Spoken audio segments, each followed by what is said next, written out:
Welcome back, everybody, to another cryptocurrency news article. This one comes out of Cointelegraph, and Crypto Winner teaches tough lessons about custody and taking control. This article is written by Andrew Singer. So here we go. Many agree that digital assets should be held in hard wallets, but recent actions in the EU and the US may make that more difficult, not easier. Here we have a little coin in the freezer, like winter is coming, Game of Thrones. But the crypto winner has pumped new life into the adage, not your keys, not your coins, particularly after the collapse of some high-profile enterprises like the Celsius network, whose funds were frozen in June.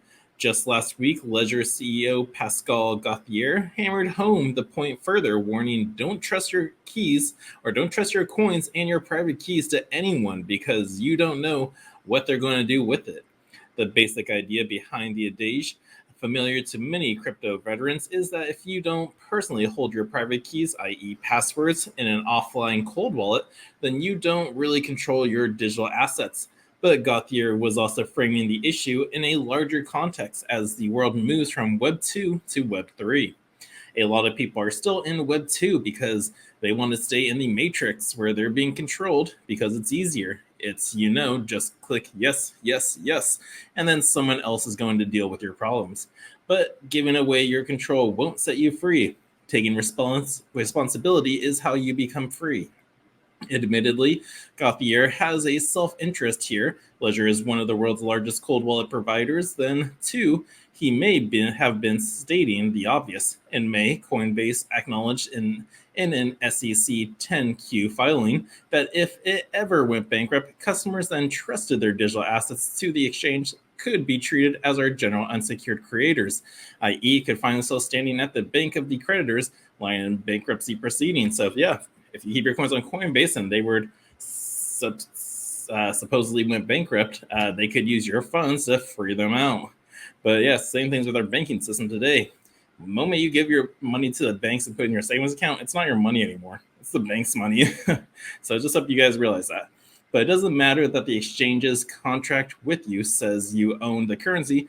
Georgetown University law professor Adam Levitin told Barron's at the time that's not determinative of what will happen in bankruptcy. But Gauthier's statement raises other questions too. This notion of seizing control of one's keys and coins could become more complicated given recent regulatory proposals in Europe, as well as key government agency interpretations in the United States.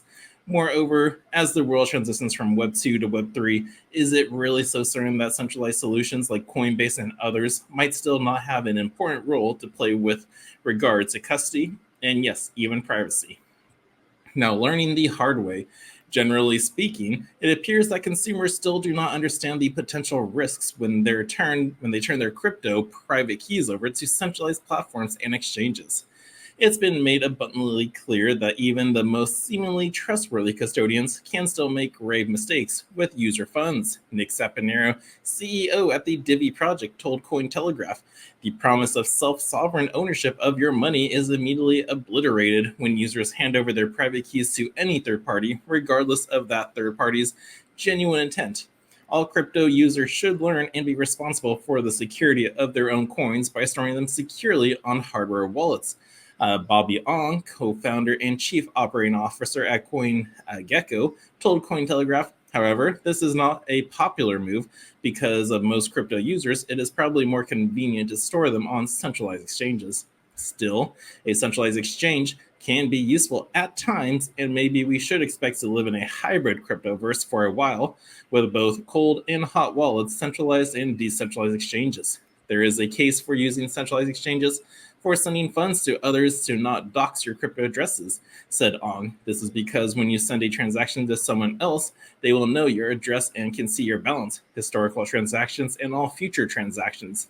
Indeed, Ong tweeted recently, the basic advice now is to have multiple wallets for various purposes, and to fund these wallets using centralized exchanges. This works well, but it's not good enough. If you use FTX or Binance, Uncle Sam and Changpeng Zhao will know all your wallets and they can profile you instead. Continue on.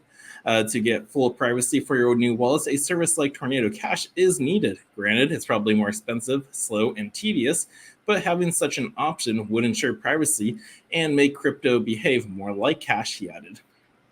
Justin D. Anthon, institutional sales director at Amber Group, agreed that trade-offs remain. You can't do as many sophisticated trades from a private wallet as you can on a centralized platform, or at least not as easily and efficiently, he told Cointelegraph. Large sophisticated traders will always need to have some of their holdings on exchanges to optimize returns in his personal case.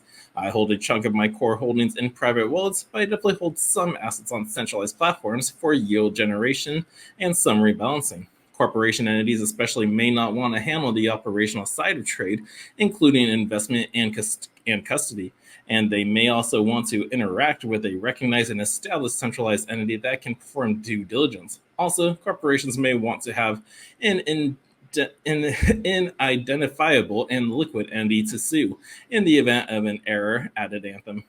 On the retail side, setting up private wallets can still be daunting, which may explain why so many entrust private keys to centralized exchanges and the like, even if it isn't always the best way, as D. Anthony told Cointelegraph. You might not know how or have the motivation to buy a private wallet, set it up to hold your private keys and bear the risk of losing it, so the path of least resistance wins. Now, do regulators still not get it?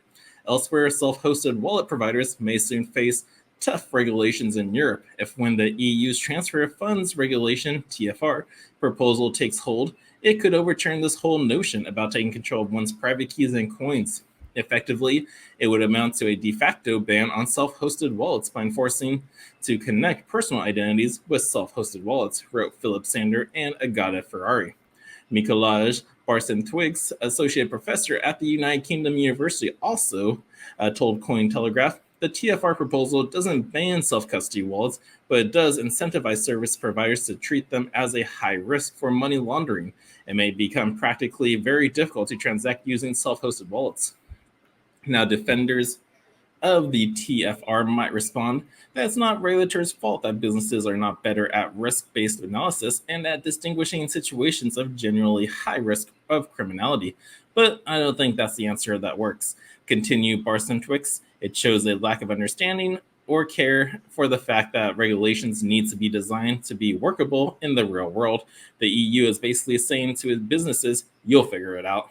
However, the biggest threat to self-custody wallets in Barson-Twigg's view is something like a scenario we've been watching in reaction to Tornado Cash being sanctioned by the U.S. businesses and are afraid and engaging in overcompliance, doing more than the law requires. As reported on August 8th, the United States Department of the Treasury Office of Foreign Assets Control issued legal sanctions against digital currency mixer Tornado Cash for its role in laundering over $455 million worth of cryptocurrency stolen by the North Korean-linked hacking organization Lazarus Group. Now, according to data analytics firm Chainalysis, the obligations of non-custodial crypto wallet providers are now unclear under OFAC's recent designation, and extremely interpretation could mean that non-custodial wallet providers might also need to block transfers to sanctioned addresses, though this would be unprecedented. At a minimum, government actions like these suggest the cold wallet solutions to help crypto users take control of their private keys could become more problematic, not less, at least in the immediate future. And now there's an education imperative. Overall, does the crypto industry face an education challenge here, i.e. to explain the importance of cold storage and individual responsibility to both individuals and policymakers? I think we have to be honest with ourselves, answered Sapinero. Yes, education can help some individuals avoid the pitfalls we've witnessed in recent months, but most people will not read every article, watch every video, or take the time to educate themselves. Developers have a responsibility to develop products that guide users into learning by doing. The crypto community, including the EU, can still do much better and much more to educate policymakers, added Barson-Twiggs, but this education cannot be limited to just explain how crypto works. It is a mistake to think that once policymakers get it, they will come up with sensible rules on their own. Now, the crypto community needs to be a proactive one in proposing detailed technical and regulatory notions of how to fight crime and malfeasance without giving up their keys, benefits, or of crypto. Like self-custody, he said it is not enough to mention buzzwords like zero-knowledge proofs and then expect the policymakers to do the hard work. Is taking control really important? What about Gauthier's larger point that people simply have to learn to take responsibility for their assets, digital and otherwise, because taking responsibility is how you become free. Crypto is a game changer because we now have full control of our money without the need to trust any third party, said Ong. That said, some people may choose to pass on the responsibility and trust a third party custodian who may be better equipped to store their coins safely, and that is acceptable too, he told Cointelegraph. Now, in this crypto space, you typically have very binary options about how things can grow from here. I think the truth is somewhat in the middle, said D'Anthony, adding one is delusional if one thinks every individual and corporate is going full DeFi tomorrow, but one would also be delusional if one thinks the growing digital world will forever stay within the Web 2 infrastructure. Now, what may be best is to have both centralized and decentralized platforms so that the user base can gradually shift where it sees the most value, however long that may take, he said. So, yeah, great article right there, and just like issues with the crypto space, centralized exchanges, keeping your coins there versus decentralized, and then trying to stay private with like mixers like Tornado Cash, and then there's overregulation. So yeah, this crypto winter has been definitely teaching us some tough lessons about custody and taking control. Man, when did this all start too? Feels like it's been going on for some while, but also not at the same time too.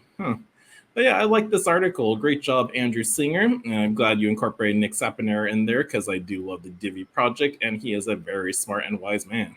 But yeah, great article, people. If you guys thought so too, smash that thumbs up on your way out. Leave a comment down below, and also subscribe if you haven't done it. So until next time, the Crypto Sherpa is out.